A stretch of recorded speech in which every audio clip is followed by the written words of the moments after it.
বন্ধুরা, আসসালামু আলাইকুম। আমি নীল ফাগুন আছি আপনাদের সাথে। আশা করছি আপনারা সকলে অনেক ভালো আছেন। আমরা মাইক্রোসফট অফিস ওয়ার্ড নিয়ে একটি ফুল প্যাকেজ টিউটোরিয়াল দেওয়ার চেষ্টা করেছি এবং ফুল টিউটোরিয়ালের পরে বিভিন্ন কমেন্টের মাধ্যমে বিভিন্ন অডিয়েন্স যেসব কোশ্চেন করেছিলেন, যেগুলো নিয়ে সমস্যার কথা বলেছেন, সেগুলোর সমাধান দেওয়া হয়েছে। তো মাইক্রোসফট অফিস ওয়ার্ড 2007 ফুল টিউটোরিয়ালটা আমরা দিতে পেরেছি। আশা করছি যে আপনাদের টিউটোরিয়ালটা অনেক ভালো লেগেছে এবং অনেক সাড়াও পেয়েছি। আর আমরা এরপরে যে টিউটোরিয়ালটা তৈরি করতে চেয়েছিলাম সেটি হচ্ছে মাইক্রোসফট পাওয়ার পয়েন্ট 2007-এর কাজগুলো। বর্তমানে প্রেজেন্টেশনটা খুবই ইম্পর্ট্যান্ট হয়ে দাঁড়িয়েছে, বিশেষ করে বিভিন্ন স্কুল কলেজে মাল্টিমিডিয়া ক্লাস, এছাড়া বিভিন্ন প্রজেক্টের কাজ, এছাড়া বিভিন্ন অফিস আদালতের বিভিন্ন কাজগুলো এখন সাধারণত প্রেজেন্টেশনের মাধ্যমে উপস্থাপন করা হয়ে থাকে। আর এই প্রেজেন্টেশনের কাজটি সহজ করে দিয়েছে মাইক্রোসফট অফিস, আমাদের পাওয়ার পয়েন্ট। তো প্রথমে চলুন আমরা এর সম্পর্কে ইন্টারফেসটা জেনে নেই। আমি প্রথমেই পাওয়ার পয়েন্ট এখানে আমার শর্টকাটে নিয়ে এসে রেখেছি, ডেস্কটপে রয়েছে আমার। এছাড়া আপনারা এখান থেকে স্টার্ট মেনু থেকে যেও আপনারা সেটি অল প্রোগ্রাম থেকে মাইক্রোসফট অফিস, যেটি মাইক্রোসফট অফিস রয়েছে, সেখান থেকে আপনারা এটা ওপেন করতে পারবেন। তো এই কাজগুলো করতে হলে মাইক্রোসফট অফিস এখান থেকে আপনারা, আমি ওখান থেকে পাওয়ার পয়েন্টে যে দেখুন, এখান থেকেও আপনারা ওপেন করতে পারবেন। তো আমি এখানে ডেস্কটপ থেকে ওপেন করছি। তো এটা হচ্ছে মাইক্রোসফট অফিস পাওয়ার পয়েন্ট 2007-এর ইন্টারফেস। 2010-এর কিছুটা আপডেট করা হয়েছে। তো আমি 7-এর আর 10-এর ইন্টারফেসটা মোটামুটি এক, শুধু অ্যানিমেশনটা কিছুটা 10-এ যুক্ত করা হয়েছে। তো ইন্টারফেস প্রথমে আমরা জেনে নিই। আমরা সাধারণত ওয়ার্ডে জেনে নিয়েছি, যেটি স্টার্ট মেনু, মাইক্রোসফট অফিস ওয়ার্ডের এখানে সেভ বাটন। স্টার্ট মেনুর মধ্যে রয়েছে নিউ ডকুমেন্ট নেওয়ার জন্য ওপেন নেওয়ার সিস্টেম, সেভ করা যাবে, সেভ এজ নেওয়া যাবে, এখান থেকে প্রিন্ট করা যাবে, এখান থেকে সেন্ডও করতে পারবেন। এখানে সব কিছু অপশান এখানে দেওয়া রয়েছে। এছাড়া প্রথমে এখন আমরা রয়েছি হোম ট্যাবের আন্ডারে। হোম ট্যাবের মধ্যে এগুলো মাইক্রোসফট অফিস ওয়ার্ডের সাথে যুক্ত। হোম ট্যাবে রয়েছে paste, layout, reset, delete, new slide, এরপর রয়েছে ফ্রন্ট, প্যারাগ্রাফ, ড্রয়িং এবং এডিটিং সিস্টেম। আর নিচে যে দেখতে পাচ্ছেন এটা হচ্ছে স্লাইডে রয়েছে, এগুলো হচ্ছে একটা স্লাইড। আমার একটা স্লাইড এখন নেওয়া আছে।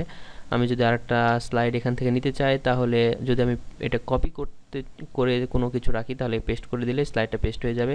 এছাড়া নিউ স্লাইড নিতে গেলে নিউ স্লাইডে ক্লিক করলে আমার নতুন আরেকটি স্লাইড ক্রিয়েট হয়ে যাবে। এরপর হচ্ছে ইনসার্টের এখানে রয়েছে টেবিল। আমরা এটা দেখেছি ওয়ার্ডে।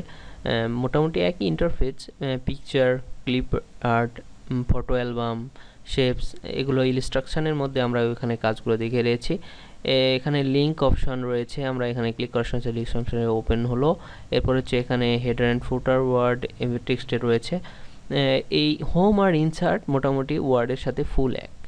এরপরে হচ্ছে যেটি রয়েছে ডিজাইনটা হচ্ছে এখানে মেইন ফ্যাক্ট স্লাইডের জন্য। তো এখানে দেখুন প্রথমে রয়েছে পেজ সেটআপ, এখান থেকে আপনারা পেজ সেটআপটা করে নিতে পারবেন। স্লাইড ওরিয়েন্টেশন রয়েছে। এরপর রয়েছে এগুলো হচ্ছে প্রত্যেকটা স্লাইড। এই স্লাইডগুলোর এক একটি নাম রয়েছে, এই নামগুলো এখানে দিলে কিন্তু আপনারা শো করাতে পারবেন না। ধরুন আমি এই স্লাইডটা এখন দেওয়া রয়েছে, এই স্লাইডে নিচে আপনারা দেখুন, খেয়াল করুন, স্লাইড 2, মানে আমার 2টি স্লাইড রয়েছে। এখন আমার 1 নাম্বার স্লাইডে রয়েছে অপ টু, মানে 2টি স্লাইডের মধ্যে 1 নাম্বার স্লাইডে আমি রয়েছি। এরপর হচ্ছে অফিস থিম। আমি যে থিমটা এখন ইউজ করছি এটার নাম হচ্ছে অফিস থিম। ধরুন আমি এই থিমটা ইউজ করব, দেখুন এই থিমের নাম হচ্ছে অ্যাপেক্স, এখানে শো করাচ্ছে। এরপরে আরেকটা থিম যদি আমি এখানে নিতে চাই, ধরুন এই থিমটা আমি নিব। এই থিম নিলে এখানে দেখুন এই থিমটির নাম হচ্ছে ফ্লো। এরপরে এখানে রয়েছে ইংলিশটা আমার ইউনাইটেড স্টেট রয়েছে। এখান থেকে বামে দেখুন নর্মাল মোডে আমার এটি রয়েছে। আর মাঝখানে যদি এই 4টি ফোটার এখানে যদি ক্লিক করেন, তাহলে আমার কয়টি স্লাইড রয়েছে সেটি এখানে শো করাবে। আর এরপরে যেটি রয়েছে এটা হচ্ছে স্লাইড শো, এটা আমি পরে আলোচনা করব। এরপরে হচ্ছে যেটি রয়েছে এটা হচ্ছে জুম আউট, জুম ইন এবং জুম লেভেল সিস্টেম।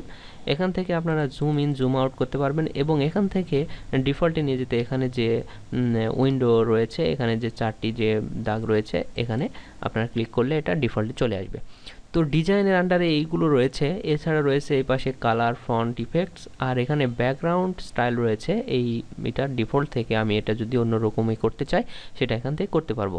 আবার আমি যদি হাইড করতে চাই সেগুলো করতে পারবো। তো এই কাজগুলো আমি পরে দেখাবো, আগে এমনি ইন্টারফেস নিয়ে আমরা জেনে নিই। এরপর হচ্ছে animation, this most important for Microsoft office PowerPoint presentation, because এটা হচ্ছে সবচাইতে প্রেজেন্টেশন মনোমুগ্ধকর করার জন্য অ্যানিমেশন সিস্টেমটাই হচ্ছে বেস্ট। আর এখানে আমি প্রথমে বলেছি উইন্ডোজ 10-এ কিছু নতুন অ্যানিমেশন যুক্ত করা হয়েছে।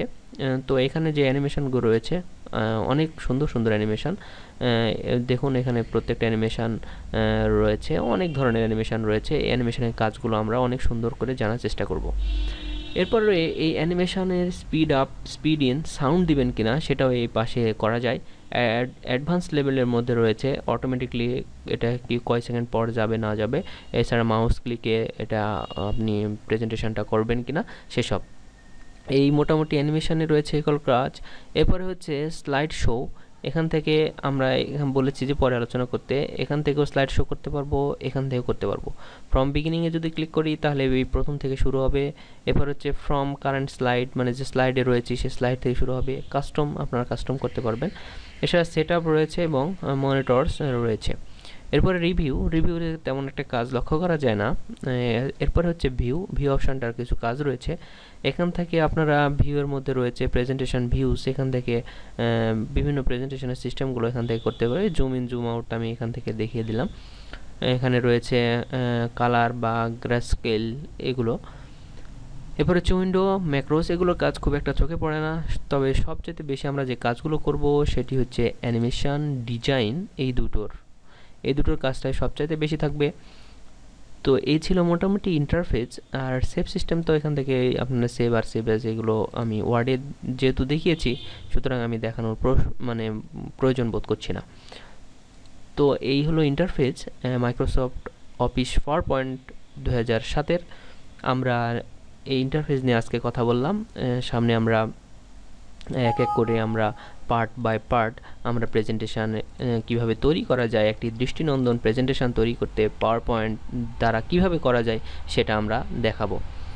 তো আজকে এই পাওয়ার পয়েন্টের ইন্ট্রোডাকশান ভিডিওটা বা ইন্টারফেস পরিচিতি ভিডিওটা আমি এখানে শেষ করতে চাচ্ছি।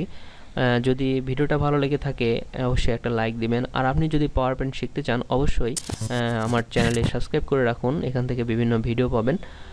আর যদি কারো কোনো সমস্যা হয় সেটাও জানাতে পারেন। পরবর্তী টিউটোরিয়ালে এক এক করে আপনাদের সব কিছু ডিটেলস আলোচনা করা হবে। সকলে ভালো থাকুন, সুস্থ থাকুন। আল্লাহ হাফিজ।